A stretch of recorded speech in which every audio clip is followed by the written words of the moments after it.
बादशाह मेले पर लाल गुलाल से अटा पड़ा शहर का मुख्य बाजार। परिषद की दमकल की मदद से करवाई गई सफाई।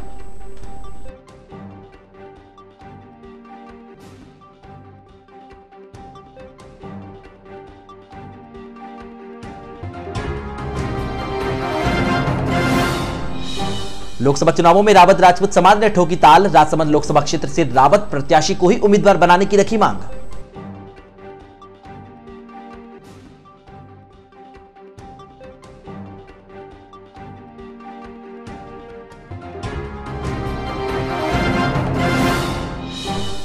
भारतीय कम्युनिस्ट पार्टी ने मनाया शहीद दिवस। शहीदों के बताए मार्ग को अनुसरण करने का किया आह्वान।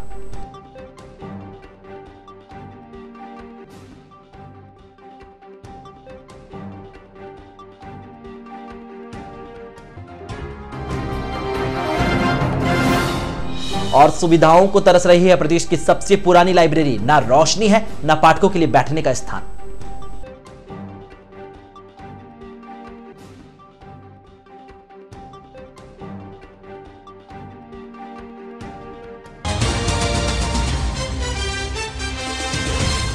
नमस्कार, जेएसके न्यूज में आप सभी का स्वागत है। मैं हूं कुलभूषण उपाध्याय। खबरों की ओर बढ़ते हैं।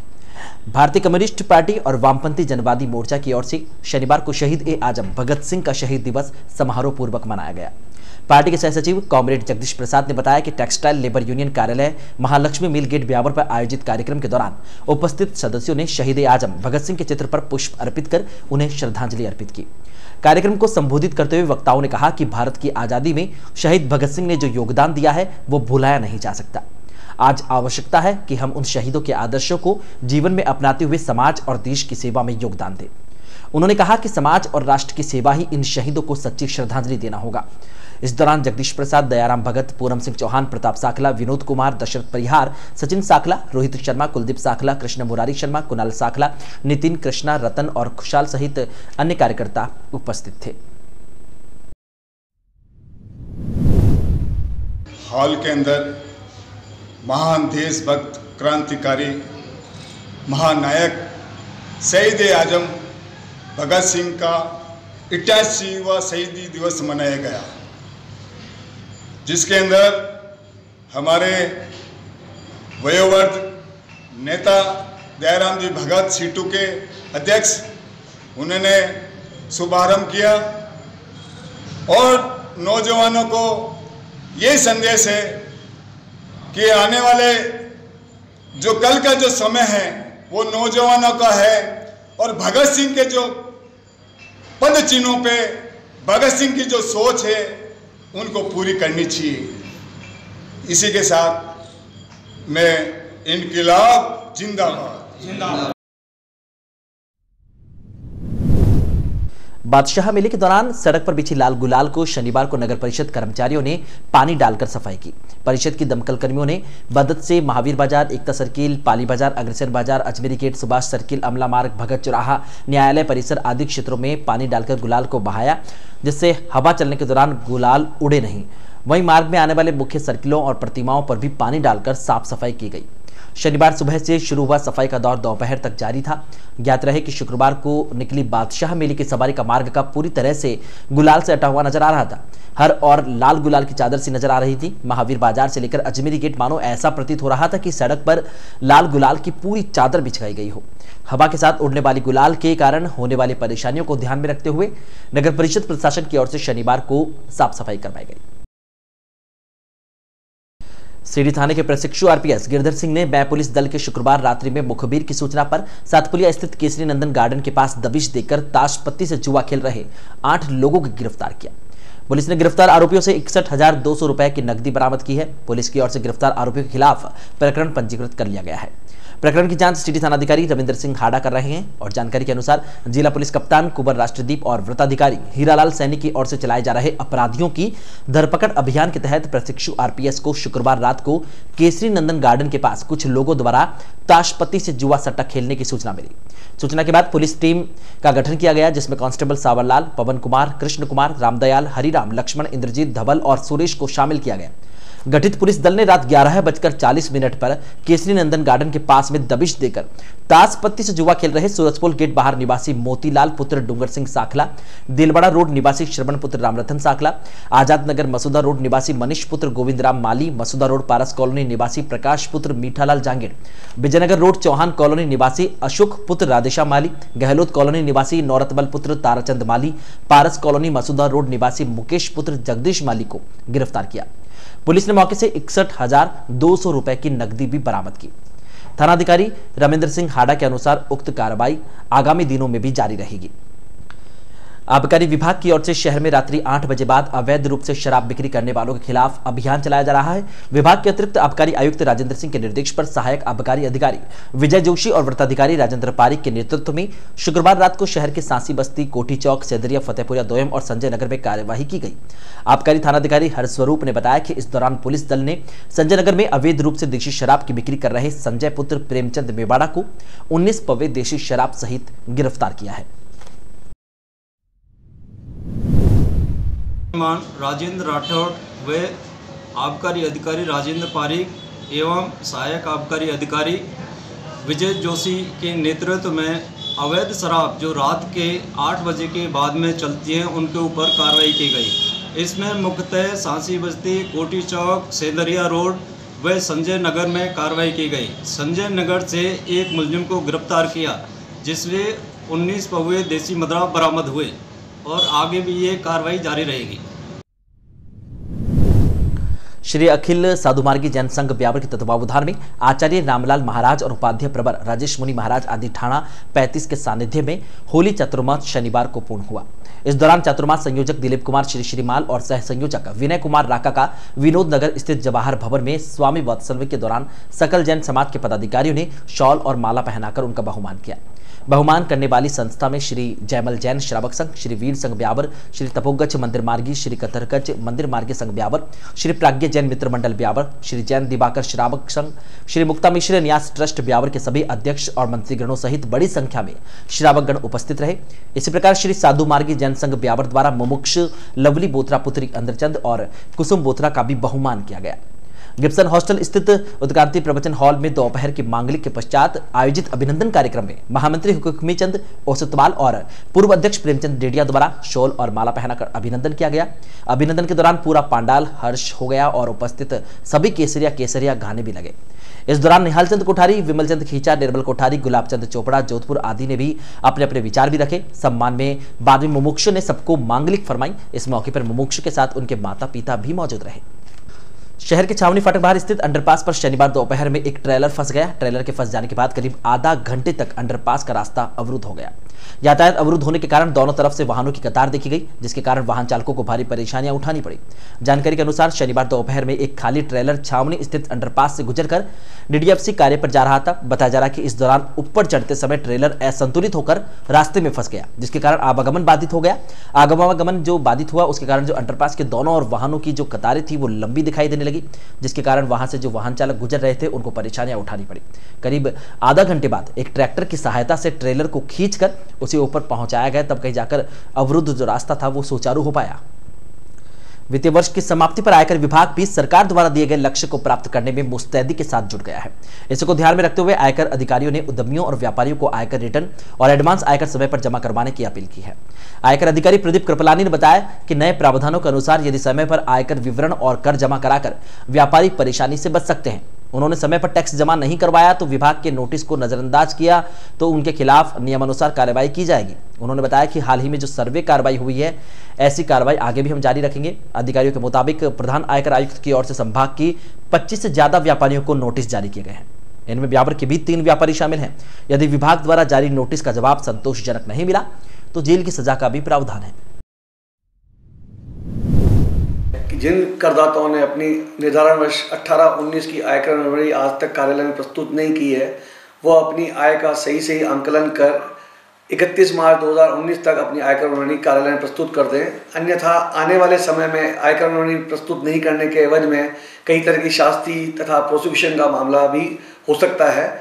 इस वर्ष के अंतर्गत निर्धारण वर्ष 18-19 के अंदर 25 केसों को प्रोसिक्यूशन के लिए नाम चिन्हित किया गया है, जिनको प्रोसीजर के लिए नोटिस जारी किए गए 25 नोटिस को, जिसमें से 2-3 करदाता ब्यावर के भी हैं, उनके ऊपर वो चिन्हित करके नोटिस जारी किया गया है। यदि वो अपना समय पर कर्ज का भुगतान नहीं करते हैं तो उनके खिलाफ जेल की कार्रवाई प्रारंभ की जा सकती है। शहर के रिक्को क्षेत्र स्थित भारत दूरसंचार निगम लिमिटेड के एक्शन से होली के दिन अज्ञात चोरों ने फिर से केबल काटकर चुरा ली, जिससे रिक्को क्षेत्र के करीब 180 कनेक्शन खामोश हो गए। मामले की जानकारी अधिकारियों को लगी तो उन्होंने सिटी थाना पहुंचकर मामले की शिकायत भी दी। इसके बाद कर्मचारी लाइन को फिर से दुरुस्त करने में लगे। जानकारी के अनुसार रिक्को एक्सचेंज में होली और राम के अवकाश को देखते हुए सूना था। उपभोक्ताओं से मिली शिकायतों के आधार पर बताया जा रहा था कि बुधवार की रात कोई अज्ञात चोर एक्सचेंज की कॉपर केबल काट कर ले गए। शुक्रवार को जब लगातार क्षेत्र से टेलीफोन लाइन बंद होने की शिकायत मिली, तब अधिकारियों ने मौके पर जांच भी की, जहां एक्सचेंज के पीछे की ओर से कमरे में बने कंट्रोल रूम के ताले टूटे हुए मिले, जबकि वहां पर स्थित एक केबल कटी हुई भी मिली, जिसमें कारण लाइन में जो फॉल्ट आ रहा था वो साफ दिखाई दे रहा था। केबल चोरी होने के कारण क्षेत्र के करीब 180 कनेक्शन इससे प्रभावित हुए। चोरी वारदात के दौरान मौके से कॉपर वायर पूरी चुरा ली गई, जिसमें हजारों रुपए की कीमत उसमें आंकी गई है। ये ज्ञात रहे कि उक्त एक्सचेंज में फरवरी माह में भी केबल काटकर चोर ले गए थे यहां से, और बताया जा रहा है कि उक्त एक्सचेंज रात्रि को यहां पर सूना रहता है। वहीं रिक्को क्षेत्र होने के कारण रात्रि में आम लोगों की आवाजाही भी वहां पर कम रहती है, जिससे चोर आसानी से मौके का फायदा उठा लेते हैं।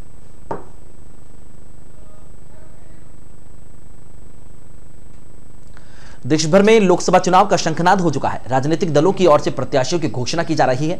इसी को लेकर शनिवार को रावत राजपूत महासभा ने एक प्रेस वार्ता आयोजित कर राजसमंद लोकसभा सीट से देश के दोनों ही प्रमुख दलों भाजपा और कांग्रेस को रावत प्रत्याशी को ही उम्मीदवार बनाए जाने की मांग की है।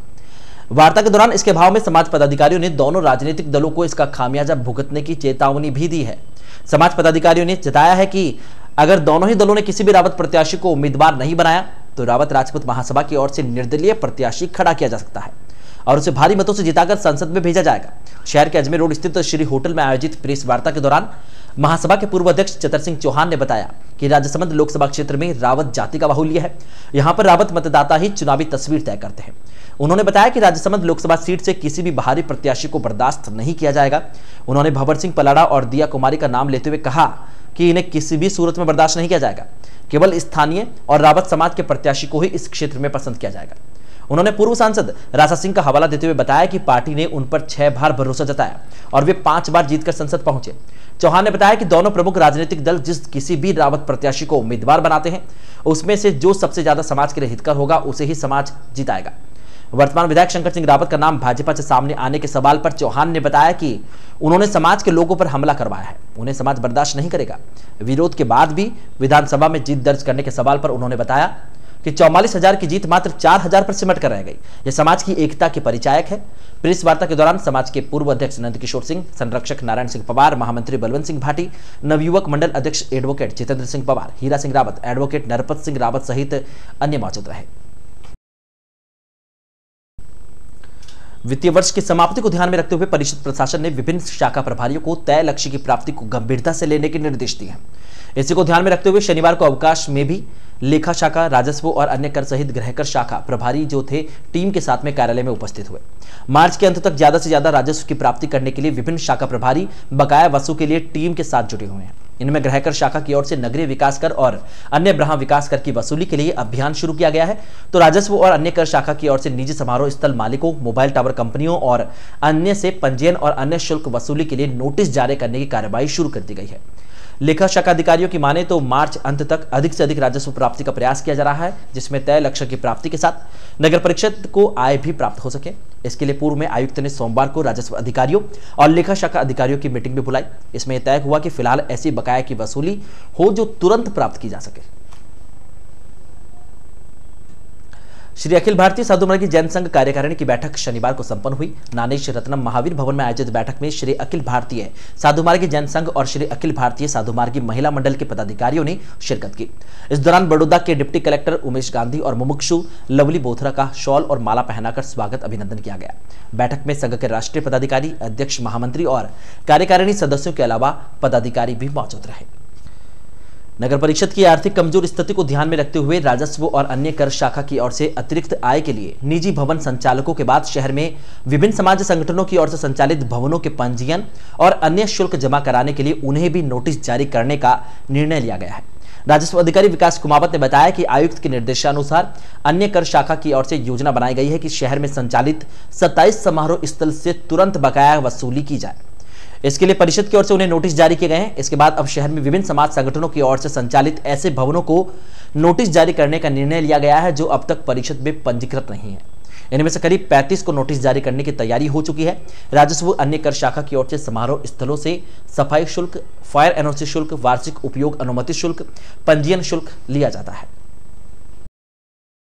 The Rajputana modern owner and mineral merchant association ने शनिवार को जिला परिवहन अधिकारी को एक ज्ञापन देकर समस्याओं के समाधान की मांग की है। डीटीओ बीएल गुर्जर को दिए गए ज्ञापन में सड़क परिवहन एवं राजमार्ग मंत्रालय नई दिल्ली की ओर से परिवहन की वाहन भार क्षमता वजन वृद्धि के लिए जारी नोटिफिकेशन की पालना करवाने की मांग की गई है। ज्ञापन में बताया गया कि सड़क परिवहन और राजमार्ग मंत्रालय नई दिल्ली ने 7 अगस्त 2018 को एक नोटिफिकेशन जारी करते हुए वाहनों की भार क्षमता में वृद्धि की घोषणा की गई थी। ज्ञापन में बताया गया कि विभाग ने इस नोटिफिकेशन की पालना किए बिना ही वाहन मालिकों को 7 माह की अवधि गुजर जाने के बाद ओवरलोड की जुर्माना राशि के नोटिस भेज दिए। अगर समय रहते उक्त आदेश की पालना सुनिश्चित कर ली जाती तो अनावश्यक कार्य में बढ़ोतरी और वाहन मालिकों को आर्थिक संकट का सामना नहीं करना पड़ता। एसोसिएशन पदाधिकारियों ने शीघ्र ही नोटिफिकेशन की पालना सुनिश्चित करवाने की मांग की है ताकि वाहन मालिकों को राहत मिल सके। ज्ञापन देने वालों में अध्यक्ष राधा वल्लभ माहेश्वरी, मुबारक अली, अंबू सिंह, प्रहलाद सिंह, जयपाल सिंह, राजकुमार जैन, नारायण सिंह, दीपक दादीच, लाल सिंह सहित बड़ी संख्या में एसोसिएशन पदाधिकारी शामिल थे। हमारा गाड़ियों का 1 अप्रैल 18 से 31 दिसंबर 18 तक का जो इन्होंने चालान आए हैं आरटीओ अजमेर से, उसके बारे में वार्ता करने आए तो इन्होंने कहा कि मेरी अपनी सीमा है, उसके तहत मैं ये जितनी भी लिस्टें हैं उनको शॉर्ट लिस्ट करके जितना कम से कम बनेगा वो मैं करता हूँ। जो सरकार का, केंद्रीय सरकार का चिट्ठी है 7 अगस्त 18 की, उसके मुताबिक जो वज़न बढ़ाना है वो मैं बढ़ा दूंगा, यानी मेरे हाथ का जो भी काम है वो मैं कर दूंगा। शहर के नगर परिषद के समीप स्थित श्री चांदमल मोदी पुस्तकालय आज भी अपनी पुस्तकों के जरिए आमजन को ज्ञानवर्धक कर रहा है। सैकड़ों सालों का इतिहास संजोए यह पुस्तकालय अपने आप में सबसे पुराना पुस्तकालय है। यहाँ रखी इतिहास की विभिन्न भाषाओं की किताबें आज भी पाठकों का ज्ञानवर्धन कर उन्हें मार्गदर्शन प्रदान कर रही है। लेकिन अब इस पुस्तकालय को सुविधाओं की दरकार है। नगर परिषद के पुस्तकालय भवन की नींव 7 अप्रैल 1968 में राजस्थान सरकार के मंत्री भीखा भाई द्वारा रखी गई थी। 5 साल बाद उक्त भवन का निर्माण पूरा हुआ, जिसके बाद मैसूर के राज्यपाल मोहनलाल सुखाड़िया के करकमलों से उक्त भवन का लोकार्पण किया गया। उस समय के संचालकों ने यहाँ विभिन्न भाषाओं के इतिहास की पुस्तकों का एक स्थान भी सजोया, जिससे कि आने वाली युवा पीढ़ी इससे ज्ञान अर्जन हो सके। वर्तमान में यहाँ पर आजादी से पहले की किताबें रखी हुई है, जिनमें कई पुस्तकें 1800 ईस्वी की है। हिंदी, अंग्रेजी सहित उर्दू भाषा के इतिहास की किताबें, साहित्य, उपन्यास सहित अन्य पुस्तकें भी यहाँ मौजूद है। इतिहास को बयां करती ये पुस्तकें आज भी युवाओं का ज्ञानवर्धन कर रही है। इसके साथ ही वर्तमान में प्रचलित अखबार, पत्र पत्रिकाओं सहित अन्य पुस्तकें यहाँ पर उपलब्ध है, जिसका अध्ययन कर सकते हैं। वर्तमान में इस पुस्तकालय के 3000 से अधिक स्थायी सदस्य हैं जो यहाँ से पुस्तकें प्राप्त कर सकते हैं। इसके अलावा पाठकों के लिए यहाँ बैठकर पढ़ने के लिए खास स्थान भी है। शहर सहित ग्रामीण अंचल से बड़ी संख्या में युवक युवतियां यहाँ पर पहुंचकर अध्ययन भी करते हैं और विभिन्न प्रतियोगी परीक्षाओं की तैयारी यहाँ पर की जाती है। वर्तमान में पुस्तकालय में पाठकों के लिए सुविधाओं की दरकार नजर आती है। विशेष रूप से यहाँ पर बालिकाओं के लिए अध्ययन के लिए पृथक से स्थान बनाने की आवश्यकता है। जानकारी में है कि स्थान है, लेकिन वहां पर लाइट और पंखों की आवश्यकता यहाँ पर दिखाई देती है। इसी प्रकार यहाँ पर पीने के पानी की सुविधा की भी बहुत ही जरूरत है। यदि सुविधाएं मिल सके तो पुस्तकालय और बेहतर हो सकता है। बताया जा रहा है कि यहाँ प्रतिदिन 100 से अधिक पाठक अध्ययन के लिए पहुंचते हैं, लेकिन सुविधाएं नहीं मिलने के कारण ग्रीष्म ऋतु में इनकी संख्या कम हो सकती है। चांदमल मोदी पुस्तकालय के अंदर राजस्थान में एक पहली लाइब्रेरी है कि इतना पुराना इतिहास और हिंदी, उर्दू और सब तरह की आपको पुस्तकें पढ़ने के लिए मिल जाती है, उपलब्ध कराई जाती है। यहाँ पे हर तरह की बुक्स उपलब्ध है और यहाँ पे काफ़ी इंटरेस्टेड लगता है। काफ़ी शांत वातावरण है यहाँ का और पढ़ते वक्त यहाँ पे कुछ शोर शराबा नहीं होता और यहाँ पे हर तरह की बुक्स उपलब्ध होती है, उर्दू, हिंदी, इंग्लिश एक्सेट्रा। राजस्थान की बहुत पुरानी लाइब्रेरी है और हम यहाँ रोज़ आते हैं और यहाँ पे बहुत पुरानी किताबें हैं और इन किताबों से हमें बहुत यूज़फुल मटेरियल मिलता है, जिससे हमें पढ़ाई में बहुत हेल्प होती है। और ये किताबें जो है 50 से 25 और 100 साल तक पुरानी है और ये लाइब्रेरी में हमें बहुत इंटरेस्ट लगता है पढ़ने में। इस लाइब्रेरी में सभी लैंग्वेजेस की किताबें उपलब्ध हैं, जैसे उर्दू, हिंदी, इंग्लिश, मारवाड़ी। और इसमें जो सबसे ज़्यादा किताबें हैं वो उर्दू की हैं और उर्दू की जो किताबें हैं उनमें बहुत मटेरियल अच्छा मिलता है पढ़ने के लिए। देखते हैं वो खबरें जो इस सप्ताह सुर्खियों में रही।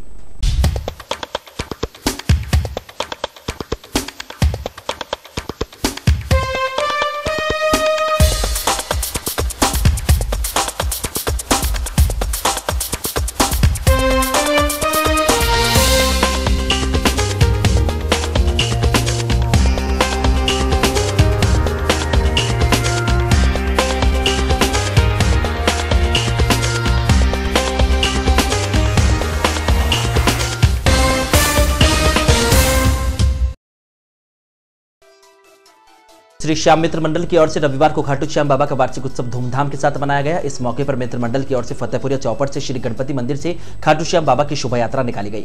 गाजे बाजे के साथ आरंभ हुई शोभा यात्रा में बड़ी संख्या में पुरुषों, महिलाओं और बच्चों ने भाग लिया। शोभा यात्रा शहर के मुख्य बाजारों से होते हुए पुनः फतेहपुरिया चौपट पहुंचकर संपन्न हुई। शोभा यात्रा का शहर में जगह जगह पुष्प वर्षा कर स्वागत किया गया। इस दौरान खाटू श्याम बाबा की आकर्षक झांकी भी सजाई गई। शोभा यात्रा में श्याम बाबा के भजनों पर जमकर नृत्य किया गया। इस दौरान खाटू श्याम के जयकारों से शहर के मुख्य बाजार गूंज उठे। शहर में नगर परिषद प्रशासन की ओर से सोमवार को अतिक्रमण हटाओ अभियान चलाया गया। आयुक्त राजेंद्र सिंह राचांदावत के निर्देश पर शहर में विभिन्न स्थानों पर अतिक्रमण के खिलाफ कार्रवाई की गई। टीम के सदस्यों ने चांगेट और मुख्य बाजार से अतिक्रमण हटवाया और व्यापारियों को अतिक्रमण न करने के लिए पाबंद किया। ज्ञात रहे कि जैसे ही अतिक्रमण हटाओ दस्ता पुनः नगर परिषद नहीं पहुंचता, उससे पहले अतिक्रमण फिर से अपने पैर पसार लेता है। ऐसे में परिषद प्रशासन भी शहर के मुख्य बाजार से अतिक्रमण हटाने में नाकाम नजर आ रहा है। चिकित्सा एवं स्वास्थ्य विभाग के निदेशक डॉक्टर समित शर्मा मंगलवार शाम को अचानक राजकीय अमृतकौर चिकित्सालय पहुंचे। शर्मा ने अस्पताल की विभिन्न व्यवस्थाओं का जायजा लिया। शर्मा के बिना किसी सूचना के अस्पताल पहुंचने पर चिकित्सा कर्मियों में हड़कंप भी मच गया। इस दौरान निदेशक शर्मा ने अस्पताल चिकित्सकों और नर्सिंग कर्मियों की उपस्थिति पंजिका का भी अवलोकन किया, जहां पर सभी की 100% उपस्थिति देखकर संतोष भी जताया। उन्होंने बताया कि जीर्णशीर्ण भवन को लेकर विभाग की ओर से 3 लाख रुपए के बजट का प्रावधान है। शीघ्र ही स्वीकृति जारी कर दी जाएगी, जिसके बाद भवन मरम्मत का कार्य शुरू कर दिया जाएगा। शहर में नगर परिषद प्रशासन की ओर से संचालित शहर की सबसे पुरानी लाइब्रेरी चांदमल मोदी लाइब्रेरी वर्तमान में प्रशासनिक उपेक्षा का शिकार बनी हुई है। बिजली के अभाव में पंखे नहीं चल रहे हैं, जिसके कारण पाठकों को परेशानी उठानी पड़ रही है। यहां पर फर्नीचर के नाम पर टेबल की कमी के चलते दिन के समय छात्र छात्राओं के साथ बुजुर्ग पाठकों को भी परेशानियों से रूबरू होना पड़ता है।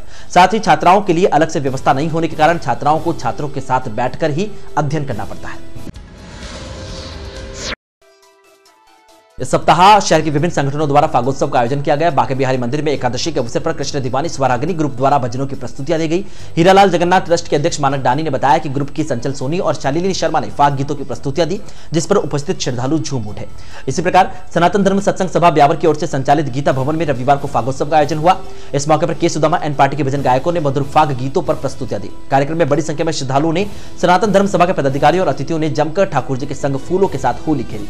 इसी प्रकार श्री मारू सैन समाज महिला मंडल के तत्वावधान में सोमवार को भव्य फाग उत्सव मनाया गया। श्री मारू सैन समाज मंदिर में आयोजित भव्य उत्सव में महिलाओं ने ठाकुर जी संग फूलों से होली खेली और आकर्षक भजनों की प्रस्तुतियां दी। उधर संदरा रोड स्थित टेकरी बालाजी मंदिर में एकादशी के अवसर पर फागोत्सव हुआ। इस मौके पर महिला मंडल के सदस्यों द्वारा आकर्षक फाग गीतों की प्रस्तुति हुई। इसी प्रकार अर्थ स्टार संस्था द्वारा संचालित दिव्या ज्योति विशेष विद्यालय के दिव्यांगों ने फाग उत्सव मनाया। विद्यालय के 4 साल पूर्ण होने पर दिव्यांग प्रतिभाओं को सम्मानित भी किया। रंगों का त्योहार होली का पर्व बुधवार को पारंपरिक रीति रिवाज और उत्साह के साथ मनाया गया। इस दौरान बुधवार की रात 9:15 बजे बाद से शहर और ग्रामीण अंचलों में निर्धारित जगहों पर होली का दहन कर खुशहाली की कामना की गई। होली का दहन के पश्चात वहां पर उपस्थित लोगों ने एक दूसरे को होली पर्व की शुभकामनाएं दी। होली के दूसरे दिन गुरुवार को शहर में धुलंडी का पर्व हर्षोल्लास के साथ मनाया गया। शहरवासियों ने एक दूसरे के घरों में जाकर एक दूसरे को होली पर्व की बधाइयां देते हुए रंग और गुलाल लगाकर धुलंडी का पर्व मनाया। धुलंडी के दिन शहर में कई स्थानों पर घूमर गैर नृत्य का आयोजन भी हुआ। इन आयोजनों में बड़ी तादाद में सजे धजे गैर नर्तकों ने भाग लेकर नृत्य का आनंद लिया। इसी क्रम में माली सैनी समाज की ओर से सूरजपुल गेट बाहर स्थित मंदिर पर घूमर गैर नृत्य का आयोजन हुआ। दोपहर बाद आयोजित घूमर गैर नृत्य में माली सैनी समाज के युवाओं के साथ साथ शहर के जनप्रतिनिधियों ने भी शिरकत की। भगवान के चित्र के समक्ष दीप प्रज्वलन और माल्यार्पण के पश्चात शुरू हुए गैर नृत्य में नर्तकों ने जमकर नृत्य किया।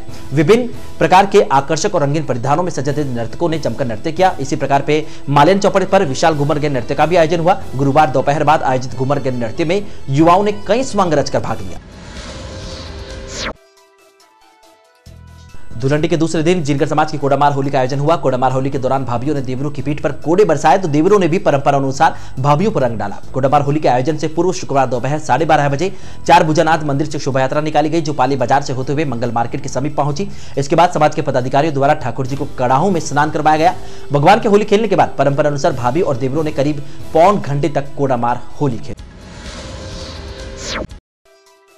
शहर का प्रसिद्ध बादशाह मेला शुक्रवार को शान और शौकत के साथ संपन्न हुआ। इस मौके पर शहर भर में निकाली गई बादशाह की सवारी के दौरान बादशाह के ट्रक के आगे बीरबल नृत्य करता हुआ चल रहा था। इस दौरान बादशाह ने भी खुले दिल से खर्ची के रूप में गुलाल लुटाई। बादशाह की सवारी एसडीएम कोर्ट जाकर संपन्न हुई। इतिहास की घटना के प्रतीकात्मक रूप से मनाए जाने वाले इस पर्व पर देशी विदेशी सैलानियों का जमावड़ा भी शहर में दिखाई दिया। इस दौरान मुख्य बाजार लाल रंग में नंगा नजर आया। शहर और आसपास के लोगों ने मेले में शिरकत कर मेले की रंगत बढ़ाई। गौरतलब है कि बादशाह मेले में रोशन अग्रवाल बादशाह बने और रामगोपाल अग्रवाल को वजीर बनाया गया। वहीं आकर्षण का केंद्र बीरबल की भूमिका मुकेश उपाध्याय ने निभाई। होली पर्व के दूसरे दिन धुलंडी पर्व की यादों को यादगार बनाने के लिए बुधवार रात को शहर के मालियन चौपड़ पर युवाओं की ओर से महामूर्ख सम्मेलन का आयोजन हुआ। सम्मेलन में क्षेत्र के युवाओं ने अपनी मजेदार प्रस्तुतियां देकर उपस्थित दर्शकों को मनोरंजन किया। इस दौरान उपस्थित दर्शकों ने तालियां बजाकर युवाओं का उत्साहवर्धन भी किया। मूर्ख सम्मेलन में प्रस्तुतियां देने वाले युवाओं ने देश की वर्तमान परिस्थितियों और राजनीतिक व्यवस्थाओं पर कटाक्ष करते हुए उपस्थित दर्शकों को खूब गुदगुदाया।